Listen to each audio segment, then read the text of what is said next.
Magandang araw muli sa inyo mga kapolitika at maraming salamat sa pagtunghay at panonood dito sa ating YouTube channel.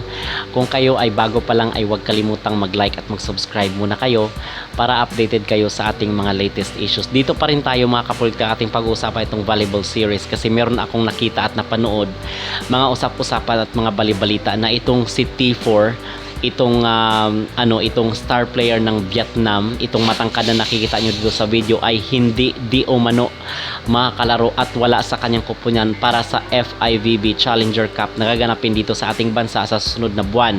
July 4 to 7 po yan mga kapolitika. So ito yung sinasabi natin na good news para dito sa Team Alas kasi doon sa ating previous video ay ating napag-usapan na itong si Gemma Galanza at si Toots Carlos ay dagdag puwersa dito sa Team Alas na makakalaban ng Team Vietnam. And alam naman natin itong Team Vietnam na kung saan ito ang powerhouse dito sa Southeast Asia when it comes to volleyball.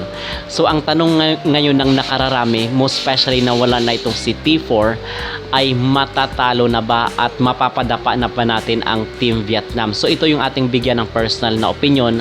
Ano ba ang ating personal na komento dito sa magiging laro ng Pilipinas kontra sa Vietnam. Kasi even though wala nga itong si T4 doon sa previous na laro sa ABC Cup kasi medyo meron siyang minor injury, ay wag pa rin tayong magpapakampante mga kapolitika kasi andyan pa rin yung kailang star player, isa sa mga star player nila na itong si Tuyen, and matatangkad po ang Vietnam and mabibilis at yun dapat ang paghandaan ng ating bansa ng Team Alas kontra dito sa sagupaan na mangyayari sa susunod na buwan. So itong si Tuyen, siya yung nagbuhat sa kanyang team doon sa ABC Cup kung kaya sila ang nanalo sa ABC Cup bilang gold medalist.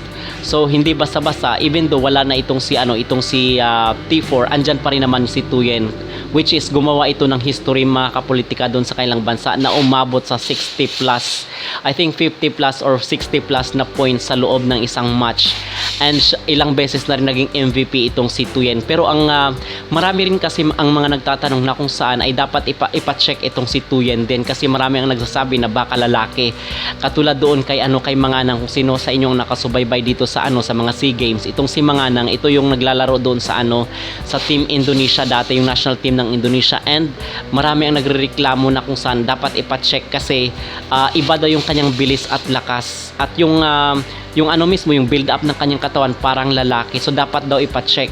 Anong ipa-check na mga kapolitika ay biglang nag-retire itong si Manganang.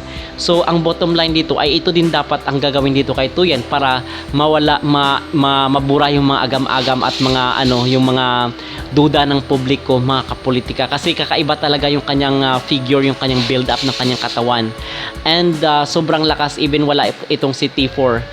And natin rin pag-uusapan mga kapolitika, ano ba ang dapat na gawin ng Team Alas para matalo natin itong powerhouse na Vietnam. Unang-una, itong si Tuyen, ang nakikita ko dito is baka ito si parang ito si Zhu Ting ng China, which is yung star player ng Team China. Kung wala itong kanilang star player ay nangungulilat din itong China. So ang bottom line dito mga kapolitika ay dapat na itong si Tuyen ang bantayan ng Team Alas. Dapat meron tayong counter blocker dito sa kanya kasi pag ma-block na itong Vietnam ay mapipilayan na, itong si Tuyen ay mapipilayan na yung kanilang kupunan kasi kung inyong matatandaan doon sa ABC Cup ay siya talaga yung bumuhat ng kanyang team papunta sa finals. So ito yung dapat paghandaan ng bansang Pilipinas, and of course yung bilis natin sa paglaro.